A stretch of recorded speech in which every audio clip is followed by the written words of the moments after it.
Hello everyone, welcome to day 26 of my history class. और आज की क्लास में भी हम मॉडर्न इंडिया की हिस्ट्री को ही कंटिन्यू रखेंगे। तो आइए आज की क्लास को स्टार्ट करते हैं बिना टाइम वेस्ट किए। तो आज का हमारा पहला question, the instrument of surrender which ended the Portuguese rule in India was signed on. आत्मसमर्पण की संधि पर कब हस्ताक्षर किया गया था जिसने भारत में पुर्तगाली शासन का अंत किया था?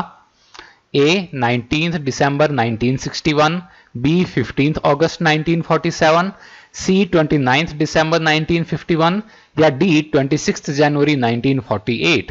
तो इसका करेक्ट आंसर है आपका ऑप्शन नंबर ए 19 दिसंबर 1961। तो ये जो आपका ध्यान है, पोर्चुगीज ने लगभग 450 इयर्स तक इंडिया में रूल किया था, लेकिन 19 दिसंबर 1961 को वहां के जो पोर्चुगीज इंडिया के गवर्नर जनरल थे मैनुअल एंटोनियो वेसेलो ए सिल्वा, इन्होंने साइन किया इंस्ट्रूमेंट ऑफ सरेंडर और इससे पोर्चुगीज रूल अपना गोवा के अंदर खत्म हो गया था। ये पोर्चुगीज, आपको ध्यान है, गोवा के अंदर ही लिमिटेड थे। Next, in 1937 an educational conference endorsing Gandhi's proposals for basic education through the vernacular medium was held at। 1937 में बुनियादी शिक्षा का माध्यम मातृभाषा हो, गांधी जी के इस प्रस्ताव के समर्थन में किस स्थान पर एक शैक्षणिक सम्मेलन का आयोजन किया गया था? ए सूरत, बी बॉम्बे, सी अहमदाबाद या डी वर्धा। तो इसका करेक्ट आंसर है आपका ऑप्शन नंबर डी वर्धा। तो गांधी जी ने क्या किया था कि जुलाई 31, 1937 में एक आर्टिकल हरिजन के अंदर पब्लिश किया था। तो इस आर्टिकल के ऊपर बेस्ड एक all India national education conference रखी गई थी। कब से कब तक? 22 और 23 अक्टूबर 1937 के अंदर ये रखी गई थी। और इस कॉन्फ्रेंस को क्या कहा गया था? फिर इसको कहा गया था द वर्धा एजुकेशनल कॉन्फ्रेंस। ठीक है, तो अगर कल को क्वेश्चन आए कि वर्धा एजुकेशनल कॉन्फ्रेंस कौन से ईयर में हुई थी, तो आपका आंसर क्या होएगा? 1937। ठीक है, ये क्वेश्चन भी बन सकता है आपका।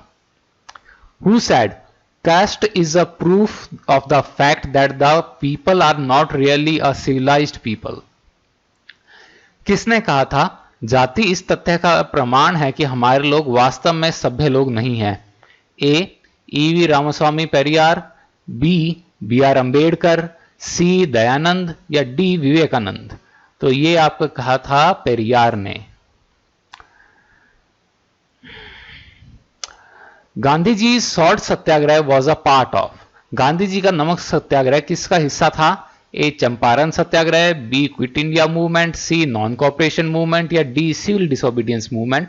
तो इसका आंसर सबको पता होगा, ये आपका non cooperation movement Gandhi ji ने स्टार्ट किया था। ये 12 मार्च से स्टार्ट हुए थे आपके साबरमती आश्रम से, और अप्रैल 6 में दांडी में इन्होंने सुबह 6:30 बजे नमक बना के ये नमक कानून तोड़ा था। और ये सिविल डिसोबीडियंस मूवमेंट सविनय अवज्ञा आंदोलन की शुरुआत की थी। At the time of India's independence Mahatma Gandhi was. Bharat की स्वतंत्रता के समय महात्मा गांधी क्या थे? तो A the president of the Congress, Congress अध्यक्ष, B the general secretary of the Congress, Congress के महासचिव, C a member of Congress working committee, Congress की कार्य समिति के एक सदस्य, या D not a member of the Congress, Congress के सदस्य ही नहीं थे। तो इसका करेक्ट आंसर है आपका ऑप्शन नंबर डी। ये कांग्रेस से इन्होंने 1934 में रिजाइन कर दिया था गांधी जी ने, और फिर अपने को ध्यान है सोशल वर्क के अंदर इन्होंने अपने आप को इंडल्ज कर लिया था गांधी जी ने। लेकिन कांग्रेस को जब भी जरूरत होती थी, कांग्रेस के लीडर्स इनके पास जाते थे सलाह मशवरा करने, और गांधी जी हमेशा कांग्रेस के लिए फिर लीडर्स की सुनते थे और उनकी हेल्प करते थे। लेकिन गांधी जी खुद अपनी इंडिविजुअल कैपेसिटी में उस टाइम तक काम करने लग गए थे। The Peshwaship was abolished by the British at the time of the Peshwa. Peshwa पद को अंग्रेजों के द्वारा किस पेशवा के समय में समाप्त कर दिया गया था? ए रघुनाथ राव, बी नारायण राव, सी माधवराव सेकंड या डी बाजीराव सेकंड। तो इसका करेक्ट आंसर है आपका option number D Bajirao second. ये बाजीराव सेकंड ये लास्ट पेशवा थे मराठा कॉन्फेडरेसी के, और इनके ड्यूरेशन में ही ये पेशवाशिप एबॉलिश कर दी गई थी ब्रिटिश के द्वारा। Next question, which of the following was the reason for the Congress to refuse to form a coalition government in the United Provinces with the Muslim League in 1937? 1937 में संयुक्त प्रांत में मुस्लिम लीग के साथ गठबंधन में सरकार का गठन करने से कांग्रेस के इंकार करने का कारण निम्न में से कौन सा था? तो यूनाइटेड प्रोविंसेस आपका क्या था? उत्तर प्रदेश। ठीक है, याद रहेगा। तो इसका देखें option number A, both were hostile to each other, दोनों एक दूसरे के शत्रु थे।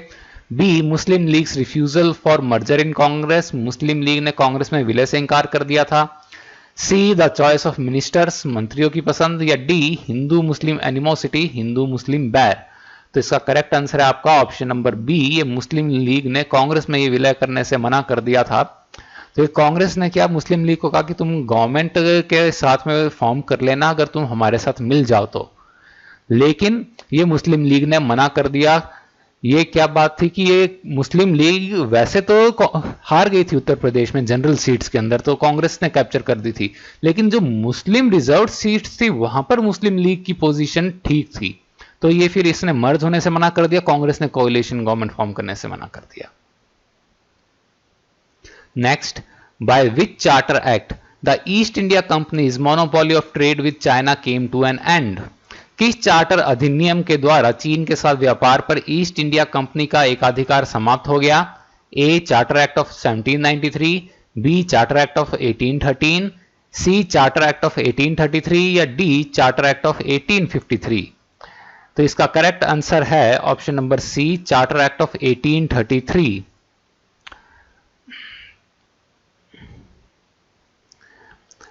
The discontent against the government increased in 1856 when important changes were made in the service rules of the sepoys.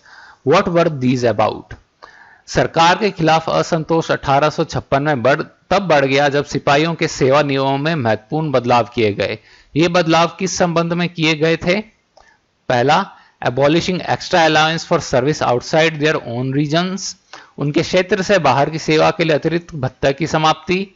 B, abolishing the dak facilities, डाक सुविधाओं की समाप्ति। C, abolishing kitchens and message from cantonments, छावनियों में रसोई तथा मैस की समाप्ति। या डी, एबॉलिशिंग कास्ट रेस्ट्रिक्शंस, जातीय सीमाओं की समाप्ति। तो इसका करेक्ट आंसर है आपका ऑप्शन नंबर ए, ये जो इनके क्षेत्रों से बाहर की जो इनकी जो सर्विस थी इनके रीजन्स के, वहां उस सर्विस के लिए जो एक्स्ट्रा अलाउंस मिलता था वो इन्होंने बंद कर दिया था गवर्नमेंट ने। तो एक तो ये रीजन था और दूसरा ये इन्होंने हार्श पनिशमेंट स्टार्ट कर दी थी इन सिपाही के लिए, ट्रूप्स के लिए। तो इस वजह से क्या हो गया था कि इनको ट्रूप्स को ये फीलिंग होने लगी कि कंपनी इन लोगों को की अब बिल्कुल भी परवाह नहीं कर रही, और इस वजह से एक डिसकंटेंट बढ़ गया था, असंतोष बढ़ गया था। Next, Pitts India act of 1784 was और एन 1784 का पिट्स इंडिया एक्ट क्या था? A, white paper, B, regulating act, C, ordinance या डी, रेजोल्यूशन। तो इसका करेक्ट आंसर है आपका option number B, regulating act. अच्छा, ये व्हाइट पेपर क्या है? व्हाइट पेपर एक्चुअली में यूके में जो एक गवर्नमेंट रिपोर्ट होती है जो कि इंफॉर्मेशन या प्रपोजल देती है किसी इशू पर, तो उसको हम कहते हैं व्हाइट पेपर। ये यूके के अंदर होता है व्हाइट पेपर। वैसे इंडिया में भी व्हाइट पेपर ही कहते हैं। चलिए, तो ये जो पिट्स इंडिया एक्ट के बारे में तो आप सभी को पता है, ये पिट्स इंडिया एक्ट 1784 में आया था, इसने रेगुलेटिंग एक्ट 1773 था जो उसके जो भी शॉर्टकमिंग्स थी, खामियां थी, उसको दूर किया था। तो और जो ये जो इंडिया का जो रूल था ईस्ट इंडिया कंपनी की जगह फिर ये ब्रिटिश गवर्नमेंट के साथ में कर दिया था, और जिसमें ब्रिटिश गवर्नमेंट की मतलब सुप्रीम अथॉरिटी हो गई थी। अच्छा, पिट्स इंडिया एक्ट के अंदर क्या क्या प्रोविजंस रखे गए थे? एक तो बोर्ड ऑफ कंट्रोल एस्टेब्लिश हुआ था इससे। दूसरा, इसने ये जो है जॉइंट गवर्नमेंट ब्रिटिश इंडिया और कंपनी की हुई थी, और जिसके अंदर की गवर्नमेंट जो ब्रिटिश थी उसकी अल्टीमेट अथॉरिटी रखी गई थी। ठीक है, तो ये इंपॉर्टेंट ये जो प्रोविजंस इसके याद आपको रखने हैं। बोर्ड ऑफ कंट्रोल, एक तो ये कौन से एक्ट से एस्टेब्लिश हुआ था? पिट्स इंडिया एक्ट से। ये आपका क्वेश्चन बन सकता है, एक्ट्स के ऊपर भी बन सकते हैं, तो हो सकता है मैं एक मिसलेनियस वीडियो के अंदर आपको ये एक्ट्स भी करवा दूं। Indian national Congress took the stand during second world war that, द्वितीय विश्व युद्ध के दौरान भारतीय राष्ट्रीय कांग्रेस ने तय किया कि A, it would support allied powers, ये मित्र राष्ट्रों का समर्थन करेगी। B, it would cooperate with the British if India is granted complete independence, यदि भारत को पूर्ण स्वतंत्रता दी जाए तो ये अंग्रेजों का सहयोग करेगी। C, it would support axis powers, ये ध्रुवीय राष्ट्रों का समर्थन करेगी। या D, it would cooperate with the British if India is promised dominion status after the war, यदि भारत को युद्ध के बाद अधिराज्य का दर्जा देने का वादा किया जाए तो ये अंग्रेजों का सहयोग करेगी। तो अपने कांग्रेस का स्टैंड था ऑप्शन नंबर बी, ये अगर इंडिया को पूरी इंडिपेंडेंस देंगे तभी हम सपोर्ट करेंगे ये ब्रिटिश वॉर एफर्ट, वरना हम नहीं करेंगे। डोमिनियन स्टेटस की बात तब तक खत्म हो चुकी थी, अब तो पूरी अपने इंडिपेंडेंस मांगने लग गए थे। Which one of the following statements is not true in respect of A.O. Hume? A.O. Hume के बारे में निम्न में से कौन सा कथन सही नहीं है? A, he was an ornithologist, ornithologist आपको ध्यान है जो कि ये बर्ड्स का जो होती है साइंस वो ऑर्निथोलॉजी होती है। B, he was a member of Indian civil services, वह भारतीय लोक सेवा के एक सदस्य थे। C, he founded the Indian national Congress, उन्होंने भारतीय राष्ट्रीय कांग्रेस की स्थापना की। या D, he presided over Congress annual sessions twice, उन्होंने 2 बार कांग्रेस के वार्षिक अधिवेशन की अध्यक्षता की। तो इसका अपने देखें, आपका करेक्ट आंसर है option number D, A.O. Hume एक बार भी इसके प्रेसिडेंट नहीं रहे थे इंडियन नेशनल कांग्रेस के। हाँ, बड़ी आयरनिकल बात है ना, इन्होंने एस्टेब्लिश किया लेकिन कभी भी इसके प्रेसिडेंट नहीं रहे। The Indian national Congress represented the views of the microscopic minority in India. This contention was maintained by, भारतीय राष्ट्रीय कांग्रेस भारत में अति सूक्ष्म अल्पसंख्यकों के विचारों का प्रतिनिधित्व करती है। यह विवादित तर्क किसका था? A, Lord Curzon, B, Lord Elgin second, C, Lord Dufferin, या डी, लॉर्ड लैंसडाउन। तो ये आपका करेक्ट आंसर है option number C, Lord Dufferin. तो लॉर्ड डफरिन के टाइम में आपको ध्यान है कांग्रेस एस्टेब्लिश हुई थी, और तो इन्होंने एक इनिशियली तो कांग्रेस को ज्यादा बड़ी थ्रेट नहीं देखा, लेकिन बाद के अंदर क्या हुआ, जब ये 4th सेशन हुआ इलाहाबाद में, उसके बाद से गवर्नमेंट सर्वेंट्स थे उन्हें डिसअलाउ कर दिया गया कि कांग्रेस की प्रोसीडिंग्स में पार्ट लेने से, लेकिन इनिशियली इसको सीरियसली नहीं लिया गया था। Which of the following movement saw the biggest peasant gorilla war on the eve of independence? निम्नलिखित में से किस आंदोलन ने स्वतंत्रता के पहले सबसे बड़ा कृषक गुरिल्ला युद्ध देखने को मिला था? A, Noakhali movement, B, Tebhaga movement, C, Punnapra Vayalar movement, या डी, तेलंगाना मूवमेंट। तो आपको ध्यान है कि ये ऐसा सिमिलर क्वेश्चन सा कर दिया था, शायद इसका रिवर्स क्वेश्चन था जिसके अंदर था कि या नहीं ऐसा ही था जिसके अंदर पूछा सबसे वायलेंट मूवमेंट, और ये पोस्ट इंडिपेंडेंस ये 1947 से लेकर पता नहीं कौन सा ड्यूरेशन दे रखी थी, उसमें कौन सा रहा था, तो ये आपका था उसका आंसर तेलंगाना मूवमेंट। तो यही अभी आपका आंसर होएगा तेलंगाना मूवमेंट। तेलंगाना मूवमेंट क्या था, इसके अंदर आपके इसने 3000 विलेजेस को अफेक्ट किया था, नियरली 3 मिलियन यानी 30 लाख की पॉपुलेशन को इसने अफेक्ट किया था। ठीक है, ये स्टार्ट हुआ था जुलाई 1946 में, इसके सबसे ग्रेटेस्ट इंटेंसिटी हुई थी 1947 अगस्त से लेकर सितंबर 1948 तक। Next, in addition to Macaulay's minutes on education, another landmark draft is also attributed to him. Identify the draft from the following. शिक्षा पर मैकेले की रिपोर्ट के अतिरिक्त उन्होंने एक अन्य ऐतिहासिक प्रारूप का श्रेय दिया जाता है, निम्नलिखित में से उस प्रारूप की पहचान करें। तो A, draft of the zamindari abolition act, B, draft of the maritime trade policy, C, draft of the Indian forest policy, या D, draft of the Indian penal code. तो ये आपका है ऑप्शन नंबर डी, ये भारतीय दंड संहिता का प्रारूप इन्होंने दिया था। अपना इंडियन पीनल कोड ये 1860 में बना था, ये कमेंस हुआ था, स्टार्ट हुआ था 1862 से, ये लागू किया गया था इंडियन पीनल कोड। ठीक है, ये जो फर्स्ट लॉ कमीशन एस्टेब्लिश हुई थी 1834, इसके चेयरमैन थे लॉर्ड मैकेले, आपको ध्यान है। और ये लॉ कमीशन कौन से चार्टर एक्ट के अंडर एस्टेब्लिश हुई थी? चार्टर एक्ट ऑफ 1833 के अंडर एस्टेब्लिश हुई थी। अब मेन चीज यहां पे क्या है, क्वेश्चन आता है कि ये एनफोर्स या कमेंस कब किया गया था आपका इंडियन पीनल कोड? आपका पहला ऑप्शन दे देता है वो 1860, सबका पड़ा होता है इंडियन पीनल कोड 1860 हम माराते हैं, सही आंसर अपना गलत हो जाता है। एनफोर्स ये कमेंस ये हुआ था आपका 1862 से, ये पूरा हो गया था, एम्बॉडी हो गया था 1860 के अंदर। ठीक है, तो ये थोड़ा सा आप डिफ्रेंशिएशन कर लीजिएगा, कौन सा वर्ड किस चीज में यूज लिया जाता है थोड़ा सा आप देख लीजिएगा, इस चीज में आप गलती मत कीजिएगा। ठीक है, ये कॉमन मिस्टेक रहती है। Which one of the following cities and the personalities associated with their establishment is wrongly matched? शहरों तथा उनकी स्थापना से जुड़े व्यक्तियों का निम्नलिखित में से कौन सा मिलान सही नहीं है? Pondicherry Francis Martin, Ahmedabad Ahmad Shah first, Madras Francis Day या कैलकाटा रॉबर्ट क्लाइव। तो इसका करेक्ट आंसर है आपका option number D, Calcutta Robert Clive. Calcutta को बनाया था आपके जॉर्ज चार्नोक ने। और ये जो रॉबर्ट क्लाइव थे इन्होंने तो मिलिट्री और पॉलिटिकल सुप्रीमेसी एस्टैब्लिश की थी ईस्ट इंडिया कंपनी की बंगाल के अंदर, ठीक है। लेकिन फाउंडर जो हैं कैलकाटा के ही ये जॉर्ज चार्नोक को बोला जाता है। London Muslim league was established in 1908 under the presidency of. London Muslim league की स्थापना किस वर्ष किसकी अध्यक्षता में 1908 में की गई थी? ए लियाकत अली खान, बी आगा खान, सी अमीर अली या डी मोहम्मद अली जिन्ना। तो इसका करेक्ट आंसर है आपका ऑप्शन नंबर सी अमीर अली। तो ये जो सैयद अमीर अली जो थे ये ब्रिटिश इंडियन जूरिस्ट थे और इन्होंने 1906 में ये पेटिशन साइन की थी वाइस रॉय को और ये one of the founding members फिर बन गए थे ऑल इंडिया मुस्लिम लीग के। और इन्होंने 1908 के अंदर फिर लंदन मुस्लिम लीग एस्टैब्लिश की थी। लेकिन ये जो ऑर्गेनाइजेशन था ये इंडिपेंडेंट बॉडी थी, इसका अपने ऑल इंडिया मुस्लिम लीग से कोई लेना देना नहीं था, ये इंडिपेंडेंट थी अपने आप में लंदन मुस्लिम लीग। और ये 1909 के अंदर ये बने थे पहले Indian to sit as a member of judicial committee of the privy council और इसमें ये 1928 तक इन्होंने सर्व किया था। तो अगर कल को क्वेश्चन आए कि who became the first Indian to sit as a member of the judicial committee of the privy council, तो इसका करेक्ट आंसर आपका फिर से होगा आमिर अली। तो ये भी आपको ध्यान रखना है, the first Indian to sit as a member of the judicial committee of the privy council. Question बन सकता है यहां से। For the annexation of which Indian kingdom the doctrine of lapse was not followed. किस भारतीय प्रदेश पर कब्जा करने के लिए व्यपगत के सिद्धांत का पालन नहीं किया गया था? ए सतारा, बी नागपुर, सी झांसी, डी पंजाब। तो देखिए सतारा को 1848, ये दोनों 1854 के अंदर कर लिए गए थे। पंजाब आपका करेक्ट आंसर है, इसके लिए यूज नहीं लिया गया था आपका doctrine of lapse.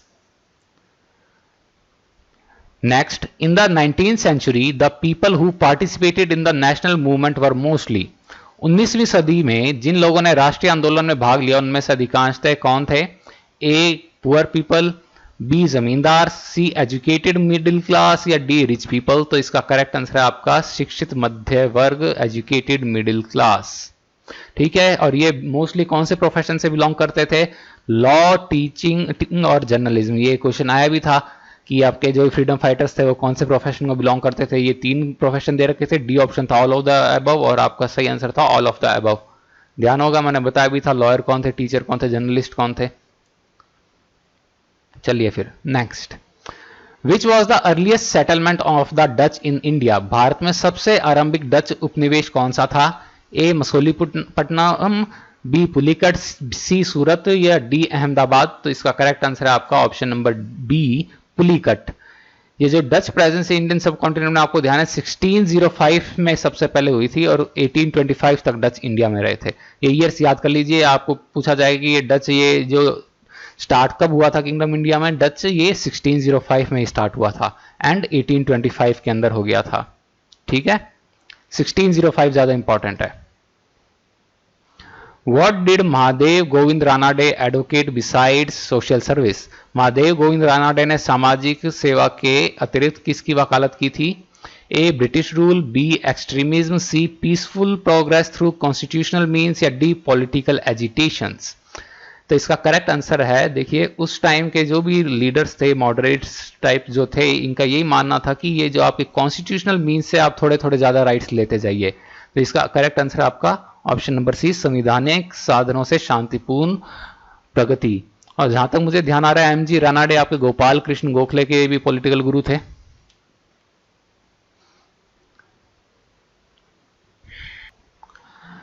The first complete census in India was held in the year. Bharat में पहली संपूर्ण जनगणना किस वर्ष में की गई थी? ए 1881, बी 1872, सी 1891 या डी 1885। तो देखिए 1872 में तो आपकी फर्स्ट हुई थी लॉर्ड मेयो के टाइम में, लेकिन रेगुलर या कंप्लीट जो होनी स्टार्ट हुई आपकी ये यहां से स्टार्ट होनी हुई थी किसके टाइम पे? लॉर्ड रिपन के टाइम में। तो करेक्ट आंसर है आपका ऑप्शन नंबर ए 1881।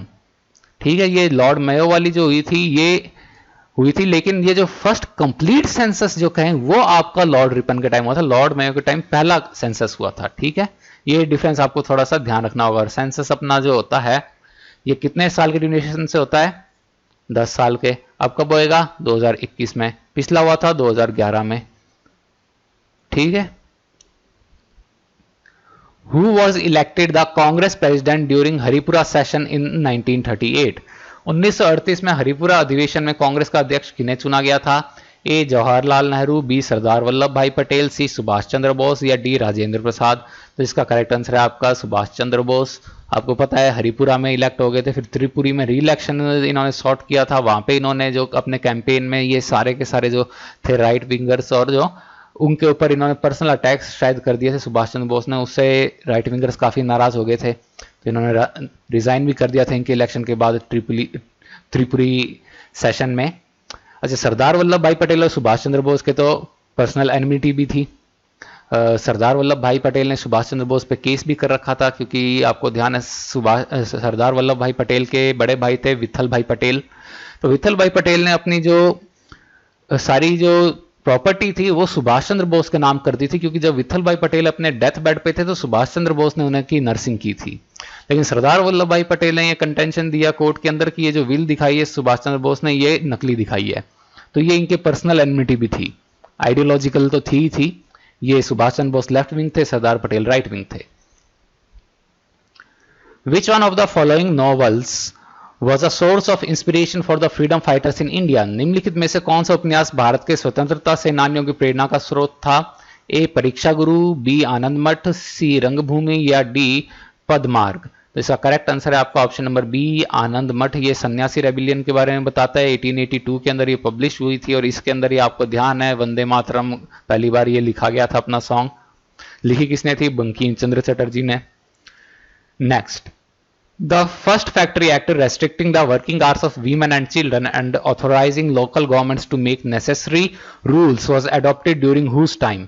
पहला कारखाना अधिनियम जिसने महिलाओं तथा बच्चों के कार्य के घंटों को सीमित किया तथा स्थानीय सरकारों को आवश्यक नियम बनाने की शक्ति दी थी, उस किसके समय में स्वीकार किया गया था? A Lord Bentinck, B Lord Ripon, C Lord Canning, D Lord Lytton. तो इसका करेक्ट आंसर है आपका option number B Lord Ripon. तो ये आया कब था ये एक्ट? ये 1881 के अंदर पास हुआ था और लॉर्ड रिपन का 1880 से लेकर 1884 तक आपका जो टेन्योर चला था। Next question, in 1918 Mahatma Gandhi organized a satyagraha in Kheda district of Gujarat in support of the. 1918 में महात्मा गांधी ने किसके समर्थन में गुजरात के खेड़ा जिले में सत्याग्रह का आयोजन किया था?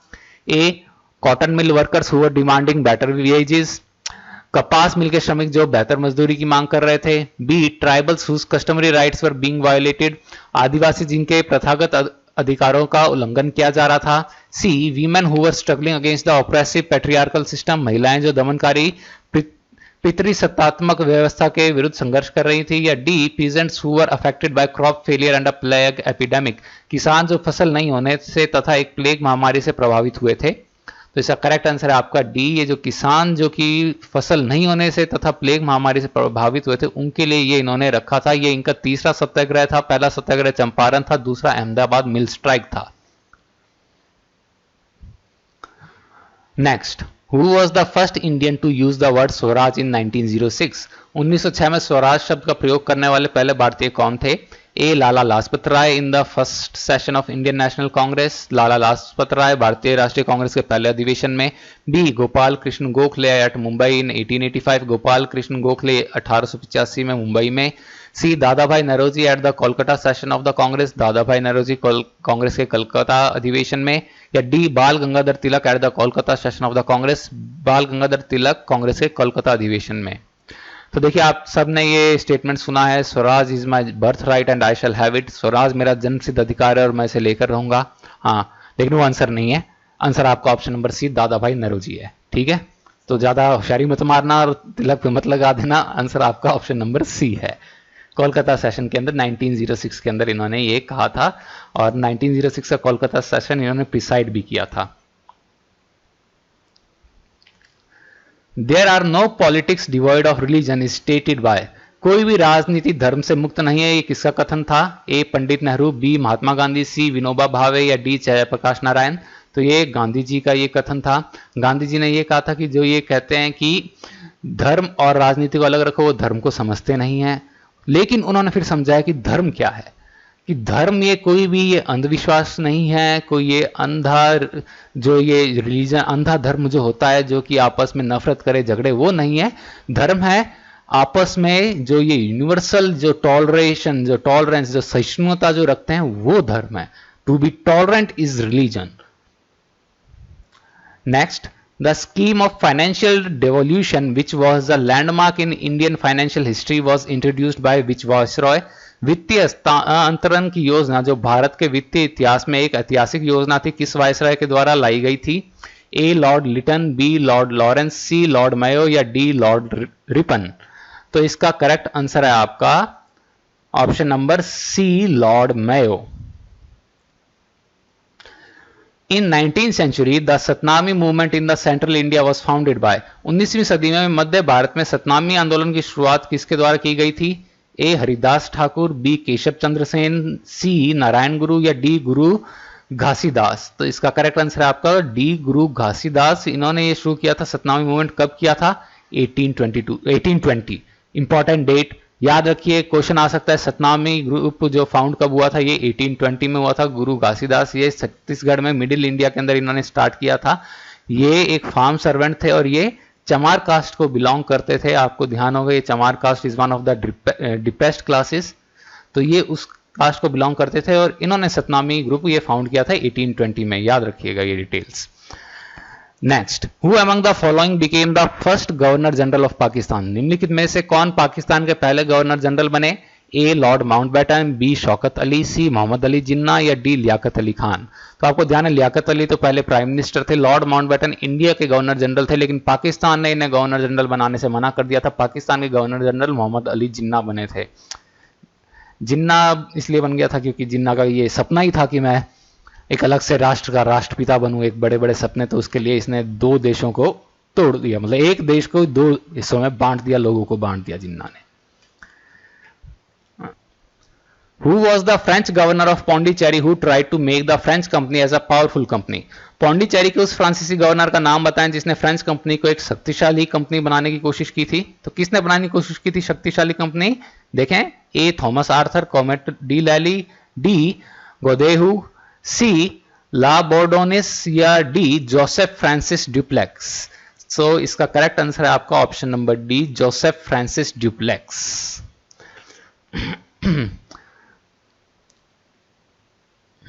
Next, who among the following leaders was not a founding member of Hindustan Socialist Republican Army? जिन में से कौन सा नेता हिंदुस्तान सोशलिस्ट रिपब्लिकन आर्मी का एक संस्थापक सदस्य नहीं थे? इनमें से कौन से नहीं थे? देखें, A Ajay Ghosh, B Jatin Das, C Bhagat Singh या डी बदरुद्दीन तैयब जी। तो आपको ध्यान है, Badruddin Tyabji was the first Muslim president of Indian national Congress. तो यही करेक्ट आंसर है आपका। Next, Who became the acting Prime Minister of India after the death of Jawaharlal Nehru in 1964? जब नेहरू जी की 1964 में मृत्यु हो गई तो इसके बाद आपके एक्टिंग जो प्राइम मिनिस्टर कार्यकारी प्रधानमंत्री कौन बने? ए वीपी सिंह, बी मोरारजी देसाई, सी गुलजारी लाल नंदा या डी चरण सिंह। तो देखिए, आपके बाद प्राइम मिनिस्टर मेन तो वो बने थे शास्त्री जी, लेकिन एक बार के लिए एक्टिंग प्राइम मिनिस्टर आपके बने थे गुलजारी लाल नंदा। गुलजारी लाल नंदा शास्त्री जी की डेथ के बाद भी एक बार एक्टिंग प्राइम मिनिस्टर बने थे। ठीक है, तो ये दो शॉर्ट पीरियड्स के लिए Gulzari Lal Nanda acting prime minister आपके इंडिया के बने थे। ऐसे कंडीशंस में क्या, जो इंसान जिसकी लीस्ट पॉलिटिकल पकड़ होती है ना, उसको बनाया जाता है प्राइम मिनिस्टर, ताकि उसको जब हटाना चाहें तो आप हटा सकें। वरना कोई एस्ट्यूट पॉलिटिशियन जो अच्छी पकड़ वाला उसको अगर बना दे तो हटेगा नहीं, अगर आपने उसको एक बार बना दिया तो।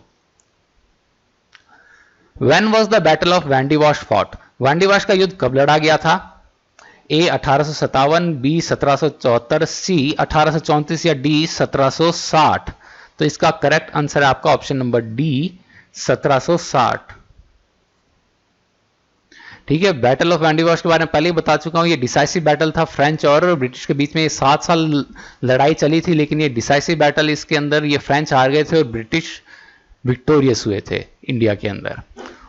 Who was the governor general during the second Anglo Mysore war, दूसरे एंग्लो मैसूर युद्ध के दौरान गवर्नर जनरल कौन थे? तो A Lord Wellesley, B Lord Cornwallis, C Sir John Shore या डी वॉरेन हेस्टिंग्स। तो इसका करेक्ट आंसर है आपका option number D Warren Hastings. ठीक है, सेकेंड एंग्लो मैसूर वॉर कब से कब तक हुआ था आपका? 1780 से 1784 तक, और ये उस टाइम वॉरेन हेस्टिंग थे, और एक कन्फ्लिक्ट एंड हुआ था 1784 में। और इसके अंदर किस ट्रीटी से एंड हुआ था? Treaty of Mangalore. और इस सेकेंड एंग्लो मैसूर वॉर के अंदर ही आपको ध्यान होगा हैदर अली की डेथ हुई थी। तो ये ईयर्स आपको याद रखना है। वैसे मैंने बता दिया था एंग्लो मैसूर वॉर्स के बारे में आप सबको, ट्रीटीज कौन कौन सी थी और सारा कुछ। चलिए next, the anarchical and revolutionary crime act was popularly known as the, अराजक तथा क्रांतिकारी अपराध अधिनियम को का लोकप्रिय नाम क्या था? A Rowlatt act, B Indian Arms act, C Ilbert bill या डी पिट्स इंडिया एक्ट। तो इसका करेक्ट आंसर है A Rowlatt act. Rowlatt act के बारे में इतना पढ़ चुके हैं, मेरे ख्याल से बताने की जरूरत होगी नहीं। Next, who was the Indian women president of the United Nations general assembly, संयुक्त राष्ट्र महासभा की भारतीय महिला अध्यक्ष कौन थी? ए सरोजनी नायडू, बी इंदिरा गांधी, सी विजय लक्ष्मी पंडित या डी बीकाजी कामा। इसका करेक्ट आंसर है आपका ऑप्शन नंबर सी विजय लक्ष्मी पंडित। सरोजनी नायडू फर्स्ट गवर्नर रही हैं किसी स्टेट की, इंदिरा गांधी फर्स्ट अपनी वुमेन प्राइम मिनिस्टर, और बीकाजी कामा वाज द फर्स्ट पर्सन जिन्होंने होस्ट किया था नेशनल फ्लैग। तो ये कब इलेक्ट हुई थी? 1953 में। ईयर इंपॉर्टेंट है, याद रखिएगा, क्वेश्चन आ सकता है। विजय लक्ष्मी पंडित कब आपकी प्रेसिडेंट इलेक्ट हुई थी यूएन जनरल असेंबली की? तो 1953 में हुई थी। ठीक है, और ये पहली वुमेन प्रेसिडेंट थी यूनाइटेड नेशन जनरल असेंबली की, very significant. The Indian ruler who defeated the English in the early stage of English rule in India was, वह भारतीय शासक जिसने भारत में अंग्रेजी शासन को आरंभिक चरण में अंग्रेजों को पराजित किया था, वह कौन था? ए रंजीत सिंह, बी हैदर अली, सी महजी सिंधिया या डी टीपू सुल्तान। तो ये आपका करेक्ट आंसर है आपका option number B Hyder Ali. Hyder Ali ने डिफीट किया था इनको फर्स्ट एंग्लो मैसूर वॉर में 1766 से 1769 में ये चला था वॉर। 66 या 67 से स्टार्ट हुआ था और 69 तक चला था। और एंड किसमें होता है? And it ended in treaty of Madras, ये मैं बता चुका हूं आपको। Next, who was the founder of स्वतंत्र पार्टी, स्वतंत्र पार्टी के संस्थापक कौन थे? ए बाल गंगाधर तिलक, बी दादा भाई नौरोजी, सी गोपाल कृष्ण गोखले या डी सी राजगोपालाचारी। तो ये हैं आपके राजा जी। ये राजा जी ये थे, इन्होंने स्वतंत्र पार्टी फाउंड की थी 1959 में। ये 1959 से 1974 तक ये स्वतंत्र पार्टी चली थी। ये इन्होंने इसलिए बनाई थी क्योंकि ये राइट विंगर थे और ये कहते थे कि ये अब नेहरू जी थे सोशलिस्ट थे, तो ये इनके आइडियोलॉजिकल डिफरेंसेस थे, तो इन्होंने फिर अपनी पार्टी बना ली थी स्वतंत्र पार्टी राजा जी ने। Gandhi ji main critic of modern civilisation is contained in, आधुनिक सभ्यता की गांधी जी के द्वारा लिखी गई मुख्य आलोचना किसमें निहित है? ए हरिजन, बी इनकी आत्मकथा, सी हिंद स्वराज या डी यंग इंडिया। तो देखिए इनकी जो autobiography the experiments of my the story of my experiments with truth, इसके अंदर तो देखिए इन जनरल सब कुछ बता रखा है इन्होंने। हरिजन इनका न्यूज़पेपर था, यंग इंडिया ये एडिटर थे यंग इंडिया के, हरिजन इन्होंने खुद फाउंड किया था। आपका करेक्ट आंसर है हिंद स्वराज। हिंद स्वराज ये 1908 के अंदर लिखा था और ये 1909 के अंदर, सॉरी हाँ 1909 8 या 9 में लिखा था, हाँ 8 या 9 के अंदर होगा शायद, 8 या 9 के अंदर लिखा था इंडियन होम रूल। और ये 1910 के अंदर ये ब्रिटिश गवर्नमेंट ने बैन कर दिया था इसको सेडिशियस टेक्स्ट बोल के।